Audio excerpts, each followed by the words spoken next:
നമസ്കാരം, ഇൻസൈഡിലേക്ക് സ്വാഗതം. കേരളം ലജ്ജിച്ച് തലതാഴ്ത്തേണ്ട പലവിധ സംഭവങ്ങൾ അരങ്ങേറിക്കൊണ്ടിരിക്കുന്ന സാഹചര്യത്തിൽ കൂടിയാണ് മൂന്നാഴ്ചയിലധികം കൊടുങ്കാട്ടിൽ മറ്റാരും തന്നെ ഇല്ലാത്ത സമയം നോക്കി സ്വന്തം അച്ഛൻ്റെ പ്രായമുള്ള ഒരു ഓട്ടോക്കാരനൊപ്പം 15 വയസ്സുകാരി പെൺകുട്ടി എങ്ങോട്ടേക്കോ പോയി. പിന്നീട് നാട്ടുകാരും വീട്ടുകാരും പോലീസുകാരും തിരഞ്ഞപ്പോൾ, രാജ്യത്തൊട്ടാകെ തിരച്ചിൽ നടത്തിയപ്പോൾ കണ്ടെടുത്തതാകട്ടെ അവരെ കണ്ടാലറയ്ക്കുന്ന നിലയിൽ, അതായത് ചീഞ്ഞു നാറി ഏറ്റവും ഒടുവിൽ മമ്മിഫൈഡായ ഒരവസ്ഥയിലാണ് പോലീസ് സംഘത്തിന് മനസ്സിലാക്കാൻ സാധിച്ചത്. സാധാരണഗതിയിൽ ഏറ്റവും അധികം പറയപ്പെടുന്ന ഒരു വിഷയം, ഏറ്റവും ചീഞ്ഞ നാറ്റവും ദുർഗന്ധവും വമിക്കുന്നത് മനുഷ്യൻ്റെ ശവശരീരത്തിൽ നിന്നാണ്. ഈ മരക്കൂട്ടത്തിനിടയിൽ വന്ന് ഇരുവരും ആത്മഹത്യ ചെയ്തിട്ട് പോലും എന്തുകൊണ്ട് തിരിച്ചറിയാനായി സാധിച്ചിട്ടില്ല? എന്തുകൊണ്ട് തൊട്ടടുത്തുള്ള വീടുകളിലൊന്നും ഇതിൻ്റെ ദുർഗന്ധം വമിക്കുന്നുണ്ടായിരുന്നില്ല? ഇതൊക്കെ ഏറെ ദുരൂഹതകൾ നിലനിർത്തുന്ന വിഷയം തന്നെയാണ്. എന്തായിരുന്നാലും സംഭവത്തിൽ കാസർഗോഡ് ഈ കാണാതായ 15-കാരിയെ ആഴ്ചകൾക്ക് ശേഷം മരിച്ച നിലയിൽ കണ്ടെത്തിയതിൽ പോലീസിനെതിരെയാണ് ഹൈക്കോടതി വടിയെടുത്തിരിക്കുന്നത്. അതിരൂക്ഷ വിമർശനമാണ് ഉന്നയിച്ചിരിക്കുന്നത്. കോടതിയാകട്ടെ വിശദീകരണവും പോലീസിനോട് തേടിയിട്ടുണ്ട്. അടുത്ത ദിവസം തന്നെ ഇതുമായി ബന്ധപ്പെട്ട് കൃത്യമായ വിശദീകരണം നൽകിയിരിക്കണം. പെൺകുട്ടിയുടെ മാതാവ് കൊടുത്ത ഹേബിയസ് കോർപ്പസ് ഹർജി ഡിവിഷൻ ബെഞ്ച് പരിഗണിക്കുമ്പോഴാണ് ഇക്കാര്യം ആവശ്യപ്പെട്ടത്. പെൺകുട്ടിയെയും അയൽവാസിയെയും മരിച്ച നിലയിൽ ഇന്നലെയായിരുന്നു പോലീസും നാട്ടുകാരും കണ്ടെത്തിയത്. കാണാതായി ഏതാനും ആഴ്ചകൾ കഴിഞ്ഞിട്ട് പോലും പോലീസ് എന്തായിരുന്നു ചെയ്തുകൊണ്ടിരുന്നത്? നിഷ്ക്രിയമായിരുന്നോ എന്നുള്ള ചോദ്യമാണ് കോടതി ഉന്നയിച്ചത്. നിങ്ങൾ എന്ത് ചെയ്യുകയായിരുന്നു? ഒരു VVIPയുടെ മകളെയാണ് കാണാതായിരുന്നെങ്കിൽ പോലീസ് ഇങ്ങനെയാണോ പ്രവർത്തിക്കുന്നത് എന്നാണ് ഹൈക്കോടതി ചോദിച്ചത്. നിയമത്തിന് മുന്നിൽ VVIPയും സാധാരണക്കാരും തുല്യരാണെന്നും കോടതി എടുത്തു പറഞ്ഞു. കേസ് ഡയറിയുമായി നാളെ കോടതിയിൽ എത്തണമെന്നാണ് അന്വേഷണ ഉദ്യോഗസ്ഥരോട് ഹൈക്കോടതി പറയുന്നത്. പരാതി നൽകിയിട്ടും പെൺകുട്ടിയെ കണ്ടെത്താനുള്ള അന്വേഷണം വൈകി എന്നുള്ള ആരോപണം ഇതിനോടിടയിൽ പെൺകുട്ടിയുടെ ബന്ധുക്കൾ ഉയർത്തിയിരുന്നു. നാട്ടുകാരും ചില ആക്ഷേപം പറയുന്നുണ്ട്. പൈവളികയിലാണ് 15-കാരിയെയും അയൽവാസിയെയും മരിച്ച നിലയിൽ കണ്ടെത്തിയത്. അതിൽ അസ്വാഭാവിക മരണത്തിന് പോലീസ് കേസ് എടുത്തിട്ടുണ്ട്. പ്രാഥമിക അന്വേഷണത്തിലൂടെ തൂങ്ങി മരിച്ചതാണെന്നുള്ള നിഗമനത്തിലേക്ക് എത്തിച്ചേരുന്നു. പോസ്റ്റ്മോർട്ടം റിപ്പോർട്ട് കൃത്യമായി കിട്ടിയതിന് ശേഷമേ മരണകാരണത്തെ പറ്റിയുള്ള വ്യക്തത കിട്ടുമെന്നാണ് കുമ്പള സ്റ്റേഷൻ ഹൗസ് ഓഫീസറായിട്ടുള്ള ഈ അനൂപ് കുമാറും പറയുന്നത്. കണ്ണൂർ മെഡിക്കൽ കോളേജ് ആശുപത്രിയിലായിരുന്നു പോസ്റ്റ്മോർട്ടം നടന്നത്.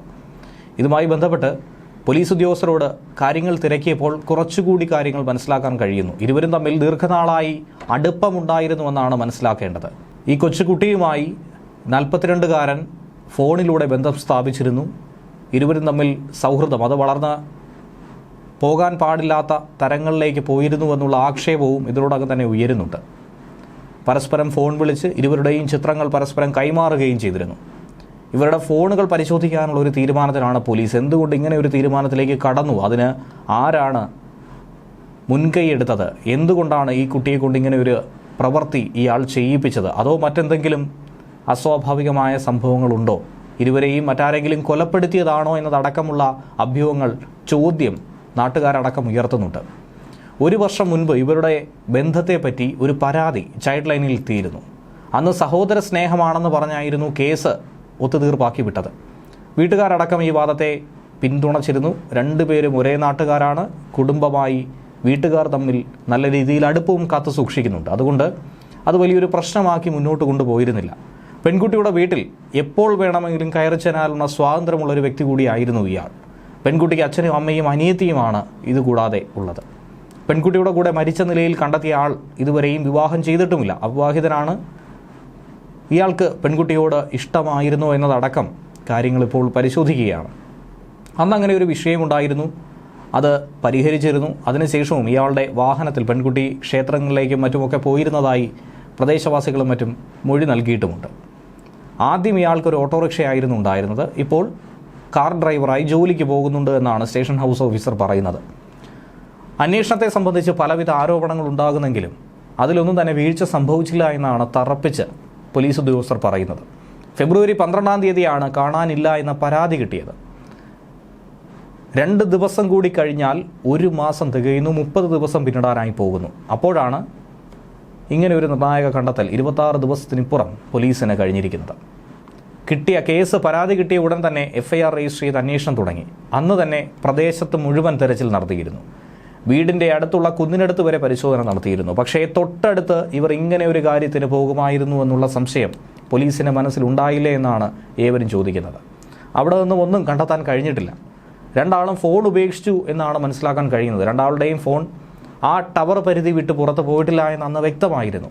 പക്ഷേ പോലീസ് ഉദ്യോഗസ്ഥരും ബന്ധുക്കളുമൊക്കെ കരുതിയത് ഫോൺ ഇവിടെ ഉപേക്ഷിച്ച് കർണാടകയിലും മറ്റുമുള്ള ബന്ധുക്കളുടെ അടുത്ത് പോയിട്ടുണ്ടാകുമെന്നാണ് കുടുംബാംഗങ്ങൾ പറഞ്ഞതായി പോലീസ് പറയുന്നത്. അതനുസരിച്ച് മടിക്കേരിയിലും കർണാടകയിലുമൊക്കെ അന്വേഷിച്ചു.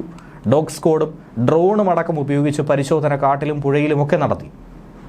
എന്നാൽ തൊട്ടടുത്തുള്ള അക്വേഷ്യ മരങ്ങൾ തിങ്ങി നിറഞ്ഞു നിൽക്കുന്ന മരങ്ങളാൽ നിബിഡമായിട്ടുള്ള മേഖലയിലൊന്നും പരിശോധന നടത്താൻ പോലീസ് എന്തുകൊണ്ട് തയ്യാറായില്ല എന്നാണ് ചോദ്യം ഉയരുന്നത്. മൊബൈൽ ടവർ ലൊക്കേഷൻ കിട്ടിയ ഭാഗത്ത് പരിശോധന നടത്തിയെന്ന് പോലീസ് പറയുന്നു. പക്ഷേ ആ ലൊക്കേഷൻ കിട്ടി കേവലം 200 മീറ്ററിന് അടുത്താണ്, വീടിനോട് ചേർന്ന് 200 മീറ്ററിന് അകലെയാണ് ഇവരെ തൂങ്ങി മരിച്ച നിലയിൽ കണ്ടെത്തിയത്. അവർ കാട്ടിലേക്കോ മറ്റും പോയിട്ടുണ്ടാകുമെന്നാണ് ആദ്യം കരുതിയത്. അവിടങ്ങളിലൊക്കെ തന്നെ പരിശോധന നടത്തി. ആ ഭാഗത്തൊരു കോഴി ഫാമുണ്ട്. അവിടെ നിന്നുള്ള ദുർഗന്ധം കാരണം മൃതദേഹം അഴുകിയത് പോലും തിരിച്ചറിയാൻ കഴിഞ്ഞില്ല എന്നാണ് പോലീസിൻ്റെ ഭാഷ്യം. പരിസരത്തെ വീടുകളിൽ ഇതുമായി ബന്ധപ്പെട്ട അന്വേഷണം നടത്തി. സാധാരണ വമിക്കാറുള്ളതിനേക്കാൾ അസ്വാഭാവികമായ എന്തെങ്കിലും ഗന്ധം വരുന്നുണ്ടോ എന്ന് അവരോട് ചോദിച്ചിരുന്നു. അങ്ങനെയൊന്നും മണം അവർക്ക് അനുഭവപ്പെട്ടിട്ടില്ല എന്നാണ് പ്രദേശവാസികൾ പറഞ്ഞത്. കാട്ടിലേക്ക് അന്വേഷണം കേന്ദ്രീകരിച്ച് പിന്നീട് മുന്നോട്ട് പോയി. കഴിഞ്ഞ ഞായറാഴ്ചയും നല്ല രീതിയിൽ തിരച്ചിൽ നടത്തിയെന്നാണ് പറയുന്നത്. അവർ പരിസരത്ത് തന്നെയുണ്ടെന്ന് പോലീസ് സംശയം പറയുന്നു. പക്ഷേ വീട്ടുകാരും നാട്ടുകാരും ഒരു കാരണവശാലും ഇവിടെ ഉണ്ടാകില്ല എന്ന് തങ്ങളോട് പറഞ്ഞുവെന്നാണ് പോലീസ് പറയുന്നത്. അതുകൊണ്ടാണ് മൃതദേഹം കണ്ടെത്താൻ വൈകിയതെന്നും പോലീസ് വ്യക്തമാക്കുന്നു. കയ്യിലൊരു പണമോ ഒരു വസ്തുക്കളോ മൊബൈൽ ഫോണോ ഒന്നും തന്നെ കൈക്കലാക്കാതെ ഇരുവരും പോയത് തന്നെ പോലീസിൻ്റെ മനസ്സിൽ എന്തുകൊണ്ട് അതൊരു ആത്മഹത്യയിലേക്കായിരിക്കും അല്ലെങ്കിൽ ഒരു കൊലപാതകത്തിലേക്കായിരിക്കുമെന്നുള്ള തോന്നൽ ഉണ്ടാക്കാത്തത് എന്ന് പലരും വിമർശിക്കുന്നുണ്ട്. നാട്ടുകാരും വീട്ടുകാരും പറയുന്നതനുസരിച്ച് മാത്രം അന്വേഷണം കൊണ്ടുപോവുകയാണോ പോലീസിൻ്റെ ദൗത്യമെന്നും പലരും വിമർശിക്കുന്നു. ഇരുവരും കർണാടകയിലേക്ക് പോയിട്ടില്ല എന്ന് പോലീസ് പിന്നീട് സ്ഥിരീകരിച്ചു. വീടിനടുത്തുള്ള പ്രദേശങ്ങൾ കേന്ദ്രീകരിച്ച് പരിശോധന കർശനമാക്കി. ആ പരിശോധനയിലൂടെയാണ് 2 പേരെയും തൂങ്ങി മരിച്ച നിലയിൽ കണ്ടെത്തിയത്. മൃതദേഹങ്ങൾക്ക് തൊട്ടടുത്ത് തന്നെ ഈ 2 ഫോണുകളും കണ്ടെത്തി. ഈ മരണം ആത്മഹത്യയാണെന്നുള്ള റിപ്പോർട്ടാണ് പ്രാഥമിക പോസ്റ്റ്മോർട്ടം റിപ്പോർട്ടിലൂടെ ലഭിക്കുന്നത്. മൃതദേഹങ്ങൾക്ക് 26 ദിവസത്തിലധികം പഴക്കമുണ്ടെന്ന് കണ്ടെത്തിയിട്ടുണ്ട്. ഇന്നേക്ക് നോക്കിയാൽ 27 ദിവസം പൂർത്തീകരിച്ചിരിക്കുന്നു. കണ്ണൂർ മെഡിക്കൽ കോളേജിൽ പോലീസ് സർജൻ ഡോക്ടർ രാജേന്ദ്ര പ്രസാദിന്റെ നേതൃത്വത്തിലാണ് പോസ്റ്റ്മോർട്ടം നടപടി പൂർത്തീകരിച്ചത്. ഉണങ്ങിയ നിലയിലാണ് മൃതദേഹങ്ങൾ, മമ്മിഫൈഡ് ആയ അവസ്ഥ. അതുകൊണ്ട് തന്നെ കൂടുതൽ പരിശോധനയ്ക്കായി മൃതദേഹ അവശിഷ്ടങ്ങൾ ഫോറൻസിക് ലാബിലേക്ക് അയച്ചിട്ടുണ്ട്. DNA പരിശോധനയ്ക്കുള്ള നടപടിയും ആരംഭിച്ചു. ഇന്നലെ രാവിലെ മുതൽ 52 അംഗ പോലീസ് സംഘവും നാട്ടുകാരും അടക്കം വ്യാപകമായ തിരച്ചിലാണ് നടത്തിയത്. അക്കൂട്ടത്തിലാണ് ഇരുവരെയും മരിച്ച നിലയിൽ കണ്ടെത്തിയത്. പെൺകുട്ടിയുടെ വീടിന് സമീപത്തുള്ള മണ്ടക്കാപ്പ് ഗ്രൗണ്ടിനടുത്തുള്ള അക്കേഷ്യ മരത്തിൽ തൂങ്ങി മരിച്ച നിലയിലാണ് പെൺകുട്ടിയെയും യുവാവിനെയും കണ്ടെത്തിയത്. അതിൻ്റെ ചില വീഡിയോ ദൃശ്യങ്ങൾ ഇതിനോടകം തന്നെ സമൂഹ മാധ്യമങ്ങളിൽ പ്രചരിക്കുന്നുണ്ട്. അത് അവിടെ എത്തിയവർ ആരെങ്കിലും ചിത്രീകരിച്ചതായിരിക്കുമെന്നാണ് മനസ്സിലാക്കുന്നത്. പ്രേക്ഷകർ ക്ഷമിക്കുക, ആ ചിത്രങ്ങൾ പ്രസിദ്ധപ്പെടുത്താനായി സാധിക്കില്ല എന്നുള്ളത് കൊണ്ടാണ് പുറത്ത് വിടാത്തത്. കാണാതാകുമ്പോൾ അവർ ധരിച്ചിരുന്ന അതേ വസ്ത്രങ്ങൾ തന്നെയാണ് മൃതദേഹങ്ങളിൽ ഉണ്ടായിരുന്നത്. 2 ഫോൺ, കത്തി, ചോക്ലേറ്റ് എന്നിവയാണ് സമീപത്ത് നിന്നും കണ്ടെത്തിയത്. മരത്തിൽ കയറി നിന്ന് തൂങ്ങി മരിക്കാൻ വേണ്ടി കല്ലുകളടക്കം എടുത്തു വെച്ചിരുന്നു എന്നുള്ളത് മനസ്സിലാക്കാൻ കഴിയുന്നു. കയറ് മുറിക്കാനായി കടയിൽ നിന്നും പേനാക്കത്തി വാങ്ങിയതും പോലീസ് കണ്ടെത്തി. ഫെബ്രുവരി 12 കാണാതായ ഇരുവരെയും നാട്ടുകാരുടെ സഹായത്തോടെ പോലീസ് നടത്തിയ തിരച്ചിലിനൊടുവിൽ മരിച്ച രീതിയിൽ കണ്ടെത്തിയത് സംഗതി പോലീസിന് തന്നെ വലിയ തലവേദനയായി മാറുന്നു. കേസന്വേഷണത്തിൽ പോലീസിന്റെ വീഴ്ച, ഗുരുതരമായ അലംഭാവം, ഈ പരാതിയാണ് ഉയരുന്നത്. ഒപ്പം സംഭവത്തിൽ വലിയ ദുരൂഹതയും തുടരുന്നുണ്ട്. ന്യൂസ് ഡെസ്ക് മലയാളി വാർത്ത ഇൻസൈഡ്.